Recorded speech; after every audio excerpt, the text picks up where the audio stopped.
में भी शानदार जीत। नहीं, दो बातें हैं। एक तो राजस्थान में जो परिणाम आए हैं, मैं प्रदेश की जनता का बहुत धन्यवाद देना चाहता हूं कि अप्रत्याशित बहुत से एग्जिट पोल तरह तरह की बातें दिखाते थे, लेकिन राजस्थान की जनता ने विशेष रूप से ये दिखाया है कि भारतीय जनता पार्टी को 11 जगहों पर हम लोग पराजित कर सके हैं। जो सरकार डबल इंजन की थी, चाहे वो उत्तर प्रदेश की हो, हरियाणा की हो, राजस्थान की हो, यहाँ पर जनता, किसान, नौजवान ने एक स्पष्ट संदेश दिया है। सरकार किसकी बनती है, गठजोड़ की सरकार बनी है, किसी भी दल को मैंडेट नहीं मिला सरकार बनाने का, एक खंडित जनादेश आया था।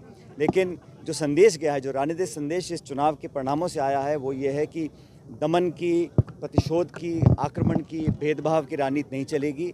और संसद में जिस प्रकार का व्यवहार पहले हुआ, 147 सांसदों को एक दिन में निलंबित किया गया, मैं समझता हूँ उस प्रकार की कार्रवाई को लोगों ने पसंद नहीं किया। दो निर्वाचित मुख्यमंत्रियों को जेल में डाला गया, कांग्रेस के नेताओं को स्थापित किया गया, और अब विपक्ष की एकता जो हुई है, उससे एक संदेश इस निर्णय से जनता ने दिया है कि अब आने वाले समय में सबको मिलकर काम करने की ज़रूरत है। सरकार का गठन कल परसों में हुआ है, लेकिन अभी से ही कई दलों में आशंकाएं पैदा हुई हैं, कोई शपथ लेने से मना कर रहे हैं, खींचतान शुरुआत हो गया है। अब समय बताएगा कि सरकार कितना चलती है, कितना कामयाब रहती है, लेकिन जनादेश ये इस बार खंडित लोकसभा का रहा और कांग्रेस का संख्या बल दुगना हुआ है। और कांग्रेस में राहुल गांधी जी ने, खड़गे जी ने, हम सब ने मिलकर जो मेहनत करी है, उसका परिणाम आया है कि अब कांग्रेस के 100 से ज़्यादा सांसद हैं। और भाजपा चुनाव से पहले 303 सांसद लेके मैदान में उतरी थी, आज उनके 60-70 सांसद कम हुए हैं। और एनडीए जो 400 का दावा करता था, आज उनके 200 कुछ सांसद हैं।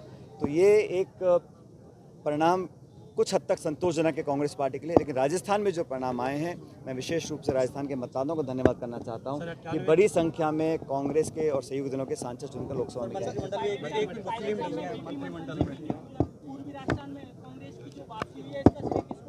नहीं, जो भी हम लोग जीत कर आए हैं, पार्टी के सिंबल पर जीत के आए हैं और पार्टी के नेतृत्व ने लोगों को उम्मीदवार बनने का मौका दिया है।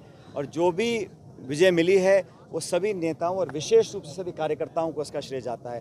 कार्यकर्ता कड़ी धूप में मेहनत नहीं करते तो हम कामयाब नहीं होते। जो भी हम लोग जीते हैं, सबके सहयोग, सबके सामूहिक नेतृत्व की मेहनत से जीते हैं। और जहां हम हारे हैं, वहां पर अगली बार मेहनत करके और जीते। पहली बात, जो नीट के पेपर की चर्चा हुई, अब जो परिणाम आए हैं, बहुत उसमें आरोप लग रहे हैं। और सरकार का जो स्पष्टीकरण आया है, वो बिल्कुल संतोषजनक नहीं है।